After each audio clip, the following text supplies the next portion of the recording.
नाही, मला या विषयामध्ये मला मुद्दामून आपल्याला सांगायचं आहे की कशा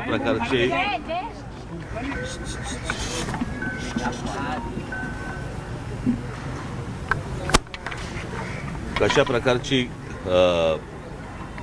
सरकार ही कशा प्रकारची सिस्टीम चालवते की ज्या वेळेला आम्ही या गोष्टींची सुरुवात केली, मला असं वाटतं थोडंसं मी तुम्हाला अगोदर सांगणं पण गरजेचं आहे की येन प्रकारे निवडणुका जिंकायच्या आणि त्याच्यासाठी जे काही वाटेल ते करता येईल त्याच्या सगळ्या गोष्टी सरकार आणि प्रशासन, म्हणजे तुम्हाला तर माहिती असेल की हा दुबारचा विषय आला. दुबारच्या विषयामध्ये पहिल्यांदा त्यांनी सांगितलं की आमचा काही संबंधच नाही, असं काही नाहीच आहे. आणि मग त्याच्यानंतर मग काहीतरी 10 लाख मुंबईमध्ये त्यांनी जाहीर केले वगैरे.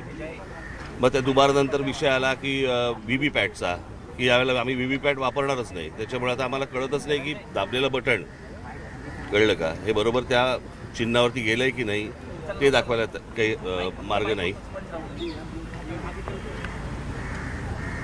ते दाखवायला काही मार्ग नाही. आणि मग ते सगळं झालं. त्या सगळ्या गोष्टींनंतर आता नवीन काहीतरी काढलं की त्यांनी काहीतरी आता ते पाडू नावाचं काहीतरी यंत्र आता उद्या काहीतरी मतदार मोजणीच्या वेळेला वापरणार. म्हणजे विरोधी पक्ष वगैरे या नावाची काही गोष्ट ठेवायचीच नाही. दुसऱ्या पक्षाने निवडणुका लढायच्याच नाहीत. सरकारने ठरवायचं की कशा प्रकारे निवडणुका जिंकायच्या. जे त्यांनी विधानसभेच्या वेळेला केलं ते आता हे सगळं करायचा प्रयत्न करतायत. होऊ देणार नाही तो भाग वेगळा. परंतु आता हे मशीन आणलंय. हे मशीन कोणत्याही राजकीय पक्षाला दाखवलेलं नाहीये. बरं, हे मशीन आणल्यावरती त्याचं क्लॅरिफिकेशन, त्याची स्पष्टता ही निवडणूक आयोगाने द्यायची. ते देत नाही आहेत. मागितल्यानंतर, पत्र पाठवल्यानंतर पण ते देत नाही आहेत. आणि आज तर अजूनच वेगळं काहीतरी की बाबा आजपर्यंत ती इंक लावली जायची, बरं का. आता काहीतरी नवीन पेन आणलंय आणि ते पेनमध्ये इतक्या तक्रारी सगळ्या बाजूनी येत आहेत की तुम्ही बाहेर पडल्यावरती त्याला जर सॅनिटायझर लावलं तर ती शाई जाते. म्हणजे आता कालचं घ्या तुम्ही, एक दिवस वाढवून दिला उमेदवारांना की तुम्ही मतदारांपर्यंत जाऊ शकता. आता हा असा कुठचाही नियम नाही जो कोणत्याही निवडणुकांमध्ये वापरला नाही. तो अचानक नवीन आणला. म्हणजे ते परत ते कशासाठी पैसे वाटायला. म्हणजे संपूर्ण प्रशासन हे सत्तेसाठी कामाला लागलेलं आहे. आम्ही आमच्या परीने जे काही करायचं आहे ते करतोच आहोत, बरं का. परंतु ही चांगली लोकशाहीची लक्षणं नाहीत. या असल्या निवडणुका या देशामध्ये होणं आणि त्या असल्या फ्रॉड निवडणुकांमध्ये सत्तेवरती येणं, याला काही सत्ता नाही म्हणत या सगळ्या गोष्टीला. माझं फक्त नागरिकांना आणि माझ्या सर्व शिवसैनिकांना, महाराष्ट्र सैनिकांना मला फक्त एवढंच सांगणं आहे, सगळीकडे सतर्क राहा या सगळ्या याच्यामध्ये. की कशा प्रकारे आत्ता इथे छबिली दासला कुठेतरी आत्ता एक दुबार सापडला, त्याला आता पोलिसांनी पकडलं आहे. म्हणजे हे सगळ्या ठिकाणी सगळ्या गोष्टी सुरू असणार. सत्तेचा किती गैरवापर करायचा याला पण काही मर्यादा मला असं वाटतं असायला हव्या. परंतु नागरिकांना आणि मला असं वाटतं की तिथल्या माझ्या शिवसैनिकांनी आणि महाराष्ट्र सैनिकांनी याच्यामध्ये सतर्क राहावं. आणि कोण दुबार येत आहेत आणि कोण शाही पुसतायत आणि काय करतायत याच्यावरती त्यांनी लक्ष ठेवावं, एवढीच फक्त इच्छा. भगवा गाडनी जर कायदा हातात घेतला तर त्यांच्यावर कारवाई केली जाईल असं अमित साटम यांनी सकाळी सांगितलं. नाही, प्रश्न अमित साटमने ह्या गोष्टी बोलू नयेत आता, कळलं का. आज निवडणुकीचा, आज मतदानाचा दिवस आहे. आम्हाला जे हवं ते आम्ही करू.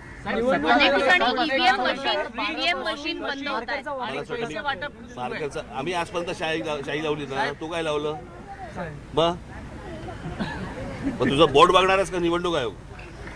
महापालिका प्रशासन यावर म्हणते की राज्य निवडणूक आयोगाकडून पैसे वाटप झालेलं आहे. प्रतिक्रिया देऊ लागलेली की मुंबईच्या सत्ताधारी असं सकाळपासून मतदारांना आवाहन करतात की मुंबईच्या विकासासाठी म्हणून मतदानासाठी बाहेर पडा. मग आणि शाही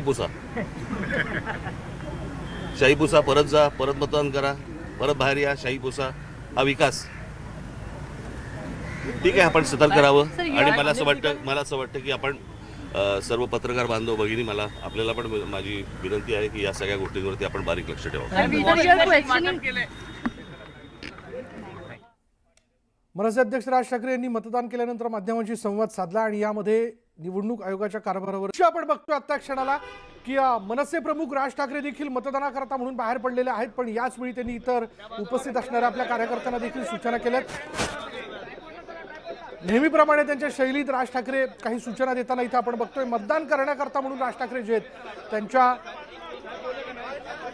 माहीम या प्रभागातील वॉर्डमध्ये एका मतदान केंद्रावरती मतदान करण्याकरता ते आलेले आहेत. त्याची थेट दृश्य आपण पाहतोय. ज्या नेत्यांनी आपल्या भाषणात मतदान करण्याकरता आवर्जून बाहेर पडा असं सांगितलं, ते नेते देखील आता आवर्जून मतदानाकरता बाहेर पडलेले आहेत. यंदा राज ठाकरे आणि उद्धव ठाकरे हे दोन्ही भाऊ एकत्र आल्यामुळे महापालिका निवडणुकांचं गणित बदललंय. जी एक चर्चा आहे त्याचं प्रात्यक्षिक स्वरूप उद्या निकालातनं दिसून येतंय का ते देखील बघावं लागेल. पण तत्पूर्वी प्रत्येकाने मतदानाकरता बाहेर पडायला हवं. या अनुषंगाने स्वतः नेते देखील आवर्जून मतदानाकरता बाहेर पडलेत आणि आता मतदान केंद्रावरती मतदान करण्याकरता राज ठाकरे पोहोचलेले आहेत. त्यामुळे पाहूयात आज दिवसभरात कशा पद्धतीने मतदानाची टक्केवारी वाढते.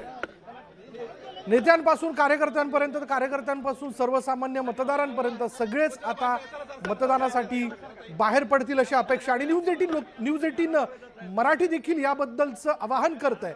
अधिक माहिती आपण जाणून घेणार आहोत. आमच्या प्रतिनिधी प्रणाली कापसे आपल्या बरोबर आहेत. प्रणाली, काय माहिती? प्रणालीशी आपण पुन्हा एकदा संपर्क साधूच, पण न्यूज 18 मराठी देखील आपल्याला सगळ्यांना आवाहन करत आहे, मतदारांना आवाहन करत आहे. संविधानाने आपल्याला दिलेला अधिकार आहे. या लोकशाहीच्या उत्सवाचे साक्षीदार व्हा आणि साक्षीदार होण्याकरता खुद्द राज ठाकरे देखील मतदानाकरता बाहेर पडल्याचं आपण पाहतो. यावेळी त्यांनी नेहमीप्रमाणे आपल्या कार्यकर्त्यांना, माध्यमांच्या सगळ्या प्रतिनिधींना सूचना देऊ केलेल्या आहेत. मतदानाकरता रस्ता मोकळा करून द्या, पुढे जाऊ द्या असं देखील सांगताना ते दिसत आहेत. आणि त्यांच्याबरोबर त्यांचे कुटुंबीय देखील उपस्थित आहेत. माही मतदारसंघातील एका मतदान केंद्रावरती अमित ठाकरे, उर्वशी ठाकरे हे देखील उपस्थित असल्याचं आपण बघतोय. अधिक माहिती आपण जाणून घेणार आहोत. आमच्या प्रतिनिधी प्रणाली कापसे आपल्या बरोबर आहेत. प्रणाली, काय तपशील? आपण पाहतोय की मनसे अध्यक्ष राज ठाकरे सहकुटुंब या ठिकाणी त्यांचं मतदान केंद्र असलेल्या बालमन विद्या मंदिर इथल्या मतदान केंद्रावर पोहोचलेले आहेत. सोबत संपूर्ण कुटुंब आहे. राज ठाकरे यांच्या मातोश्री सुद्धा पोहोचलेले आहेत. त्या व्यतिरिक्त राज ठाकरे यांच्या पत्नी शर्मिला ठाकरे, मुलगा अमित ठाकरे यांच्या पत्नी शर्मिला ठाकरे आणि उर्वशी ठाकरे या सुद्धा या ठिकाणी पोहोचलेल्या आहेत. सहकुटुंब राज ठाकरे हे त्यांचा मतदानाचा जे कर्तव्य आहे मतदानाचं ते बजावण्यासाठी या ठिकाणी आलेले आहेत. अत्यंत महत्वाचं म्हणजे कारण ही निवडणूक सातत्यानं मराठी माणसाच्या अस्तित्वाची निवडणूक, अखेरची निवडणूक आहे असं ते म्हणतायत. आणि त्यामुळं या निवडणुकीमध्ये जास्तीत जास्त लोकांनी मतदान करावं याचं आवाहन ते वारंवार करत होते. आणि त्यानुसार आपण आता पाहतो आहोत की या ठिकाणी मतदान केंद्रावर मनसे अध्यक्ष राज ठाकरे सहकुटुंब पोहोचलेले आहेत आणि ते त्यांचा मतदानाचं जे कर्तव्य आहे ते आता पूर्ण करणार आहे. प्रत्येक सुजाण नागरिकांनी त्यांचा हा मतदानाचं कर्तव्य जे आहे ते पार पाडलं पाहिजे हे सातत्यानं राज ठाकरे सांगत असतात. आणि आजची निवडणूक ही तर सर्वात निर्णायक अशी निवडणूक असणार आहे. आणि त्यासाठी आपण पाहतो आहोत की मनसे अध्यक्ष राज ठाकरे सहकुटुंब त्यांच्या मतदान केंद्रावर पोहोचलेले आपल्याला बघायला मिळत आहेत. धन्यवाद प्रणाली या सगळ्या माहितीबद्दल. तर न्यूज 18 मराठीवरची ही एक्सक्लुझिव्ह दृश्य आपण पाहताय. खुद्द मनसे अध्यक्ष राज ठाकरे हे देखील मतदानाकरता सहकुटुंब बाहेर पडलेले आहेत. न्यूज 18 मराठी देखील आपल्याला सगळ्यांना आवाहन करत आहे की मतदानाकरता बाहेर पडा, आवर्जून मतदान करा, या लोकशाहीच्या उत्सवात सहभागी व्हा. संविधानाने लोकशाहीतला दिलेला आपल्याला हा अधिकार जो त्याची अंमलबजावणी करणं फार आवश्यक आहे. पण मतदान केल्यानंतर बोटावर लावण्यासाठी आज मार्कर पेन वापरलं जाते, ती शाई सहज पुसली जाते असा आरोप शिवसेना उबाटाचे नेते साईनाथ दुर्गे यांनी केला आहे. शिवसैनिक, महाराष्ट्र सैनिक आणि शिवशक्तीच्या सर्व कार्यकर्त्यांना आवाहन आहे की सतर्क रहा, शाई पुसली जाण्याचा कुणी गैरफायदा घेत नाही ना याकडे लक्ष द्या, गाफील राहू नका असं आवाहन त्यांनी केलं. त्यामुळे शिवसेना उबाटाचे नेते साईनाथ दुर्गे यांनी आरोप केलेला आहे. अधिक माहिती आपण जाणून घेणार आहोत. अधिक बोलूयात. शिवसेना उबाटाचे नेते साईनाथ दुर्गे खुद्द आपल्या बरोबर आहेत. साईनाथ दुर्गेजी, मार्करने, अर्थात मी देखील मतदान केलं, मार्करने माझ्या बोटावर देखील या ठिकाणी चिन्ह निशाण जे ते बघायला मिळतंय. पण आपण कशा याच्यातनं सांगताय, कसा आपला दावा आहे की शाई खरंच पुसली जाते? मी शाई खरंच पुसली जाते दाखवलं ना, माझा फोटो ट्विट केलेला आहे. तुम्ही पाहिलं तर जी मार्कर पेननी लावलेली जी शाई आहे ती सहज तुम्ही डेटॉलने जरी हात धुतला बरं का तरी ती पुसली जाते. आणि ती नखावरची तर पुसली जाते, त्याचबरोबर स्किनवर जरी ती शाई आहे ती पुसली जाते. त्याच्यामुळे हा सगळा धक्कादायक प्रकार आहे. आणि हा भोंगळ कारभार हा पुन्हा एकदा समोर आला निवडणूक आयोगाचा आणि तसंच मुंबई महानगरपालिकेच्या निवडणूक विभागाचा. म्हणून मी ते फोटो ट्विट करून आम्ही आवाहन केलेलं आहे शिवशक्तीच्या सर्व कार्यकर्त्यांच्या शिवसैनिक, मनसैनिक आणि राष्ट्रवादी काँग्रेस शरदचंद्रजी पवार यांच्या पक्षाच्या कार्यकर्त्यांना की सतर्क राहा. कारण मुंबईत जी मराठीची लाट आहे आणि मुंबईसाठी यावेळेस मतदान होणार आहे आणि या अशा सगळ्या कारभारातून कुठेही गाफील न राहता सतर्क राहून आजचा दिवस संध्याकाळी मतदान होईपर्यंत प्रत्येक मतदाराकडे लक्ष दिलं पाहिजे. नाही, आपण ट्विट केलेले फोटो आम्ही बघतोय, पण सहज डेटॉलने हात धुतले तरी ही शाई निघून जाते. हो, बघा ना तुम्ही, मी स्वतः दाखवलं ना, ते स्वतः तुम्हाला दाखवलं, त्याचा फोटो ट्विट केलेला आहे. मी शाही असलेला फोटो दाखवला आणि त्याच्यानंतर शाही पुसल्यानंतरचाही फोटो दाखवला. तुम्ही झूम करून बघा माझा तो बोटाचा फोटो. संपूर्ण शाही पुसली गेलेली आणि डेटॉलने अक्षरशः पुसले. मी कुठलाही नेल पेंट रिमूव्हर वगैरे काहीही वापरलेलं नाही. बरं, पण साईनाथजी, या सगळ्या ह्याच्यातनं गेल्या अगदी विधानसभा निवडणुकीपर्यंत आपण पाहिलं की दौतीतली शाई जी आहे ती बोटावरती लावण्यात येत होती, पण यंदा अचानकच मार्करचा वापर. काय नेमकं यातनं आपल्याला वाटतं? सगळ्या गोष्टीच इकडे धक्कादायक आहेत. एक तर तुम्ही जे म्हणताय तसं की आधी शाही होती, आता ती मार्कर पेन यूज करतायत. तुम्ही बघितलं व्हीव्हीपॅट नाही आता. त्याचबरोबर अनेक ठिकाणी जे वर्षानुवर्ष निवडणुकीला एका घराच्या बाजूला मतदान केंद्र असायचं, त्यांचं यावेळीच मतदान केंद्र अक्षरशः 400 मीटर 500 मीटर लांब गेलेलं आहे. अशा पद्धतीची ही सगळी मॅनेजमेंट आणि भोंगळ कारभार केलेला आहे निवडणूक आयोगाच्या विभागाने. धन्यवाद आमच्याशी बोलल्याबद्दल. आणि यानंतर एक ब्रेकिंग न्यूज अशी आहे की केडीएमसीच्या पॅनल क्रमांक 9 मधील एक धक्कादायक प्रकार समोर आलाय. मनसेच्या उमेदवार उर्मिला तांबे आणि काँग्रेस उमेदवार माधवी चौधरी यांनी तक्रार दाखल केलेली आहे. मतदानासाठी बोटाला लावलेली शाई लगेच पुसली जाते. हा काय प्रकार आहे? म्हणजे पुन्हा एकदा हीच बातमी थोड्यापूर्वी आपण बघितलं, सायनाथ दुर्गेंनी याबद्दलचा फोटो ट्विट केला होता आणि आता एक उर्मिला तांबे मनसेचे उमेदवार त्या देखील असा दावा करतायत किंवा सांगताना दिसत आहेत की बोटावर लावलेली शाई लगेच पुसली जाते. हा काय प्रकार आहे? आणि असे प्रकार करायचे असतील तर निवडणुका घेता कशाला, असा देखील सवाल त्यांनी विचारलाय. मनसे उमेदवार उर्मिला तांबे यांनी संतप्त प्रश्न विचारलाय. आणि यातनं आज दिवसभरात जर अशा पद्धतीने शाई पुसली जात असेल तर बोगस वोटिंग हे होऊ शकतं याची दाट शक्यता आहे, अशी देखील शंका नेत्यांकडनं व्यक्त केली जाते. मंडळी, हा प्रकार आधी धक्कादायक म्हणावा लागेल की ज्या मार्करने तुमच्या बोटावरती तुम्ही मतदान केल्याचं चिन्हांकन केलं जाते, म्हणजे ती शाई लावली जाते. ती शाई लावली म्हणजे काय, तर तुम्ही मतदान केलं, पण ती शाई सहजगत्या काढल्या जाऊ शकते.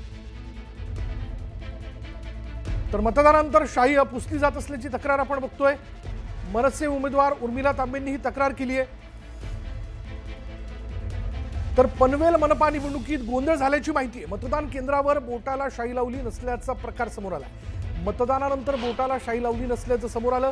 कळंबोलीच्या बालाजी शाळा मतदान केंद्रातली ही घटना आहे. निवडणूक आयोगाच्या कारभारावरती संशय व्यक्त केला जातोय. म्हणजे मतदान केलं त्या व्यक्तीने, पण त्याच्या बोटावरती शाई नव्हती. जर मतदान केलेलं असेल तर त्याच्या बोटावरती शाई असणं क्रमप्राप्त आहे, तसा नियम आहे. आणि नियमानुसार जर तशी प्रक्रिया पाळली जात नसेल तर मात्र संशयाला जागा आहे, अशी देखील एक चर्चा केल्या जाते आहे. तर छत्रपती संभाजीनगर सिडको N3 N4 संत मीरा विद्यालय मतदान केंद्रावर झालेल्या गोंधळानंतर वरिष्ठ पोलीस अधिकारी मतदान केंद्रावरती दाखल झालेत. पोलीस बंदोबस्तात देखील या ठिकाणी वाढवण्यात आलाय. भाजपच्या उमेदवाराकडून विशिष्ट कोडिंग असलेले टी शर्ट, पोल चीटवर चिन्ह असा आक्षेप या ठिकाणी इतर उमेदवारांनी घेतला होता आणि त्यानंतर अर्धा तास गोंधळाचं वातावरण होतं. छत्रपती संभाजीनगरचे पोलीस आयुक्त प्रवीण पवार यांनी या मतदान केंद्राला भेट दिली आणि या ठिकाणी आढावा घेतला आमचे प्रतिनिधी सुरेश जाधव यांनी. छत्रपती संभाजीनगर मधील सिडको N4 या ठिकाणी संत वीरा या जे शाळा आहे त्या ठिकाणचं जे मतदान केंद्र आहे, या ठिकाणी जे भाजपचे उमेदवार आहेत त्यांच्यावरती आक्षेप घेण्यात आलेला होता आणि पोलचीट वरती भाजपचं चिन्ह आहे, त्याचबरोबर कोडिंगचे टी शर्ट वापरले जात आहेत. यावरून इतर जे पक्ष आहेत त्यामध्ये त्यांनी आक्षेप घेतलेला होता. काही काळ या ठिकाणी गोंधळाचं वातावरण निर्माण झालं होतं. त्यानंतर मात्र आता इथं मोठ्या प्रमाणात पोलीस बंदोबस्त देखील वाढवण्यात आलेला आहे. विशेषतः आपण जर समोर बघितलं तर वरिष्ठ पोलीस अधिकारी देखील या ठिकाणी दाखल झालेले आहेत. तर या संपूर्ण परिस्थितीवरती लक्ष ठेवून देखील आहेत. आता सुरळीत पद्धतीने मतदान प्रक्रिया सुरू आहे. या ठिकाणी जो गोंधळ झाला होता तो कोडिंगचे टी शर्ट वापरले भाजपच्या उमेदवाराकडून तशा पद्धतीने कोडिंगचे टी शर्ट वापरले जात आहे, त्याचबरोबर पोल चीट वरती देखील चिन्ह दिले जात आहे, अशा पद्धतीने आक्षेप घेण्यात आला होता. मात्र आता त्यानंतर या ठिकाणी पोलीस दलाकडून देखील आवाहन करण्यात येते की विशिष्ट पद्धतीचे कोडिंग असलेले जे टी शर्ट आहे ते टी शर्ट घालून कोणीही मतदान केंद्राच्या जवळ येऊ नये, अशा पद्धतीने या ठिकाणी आवाहन देखील करण्यात येते. एकंदरीत जर बघितलं तर संभाजीनगरमध्ये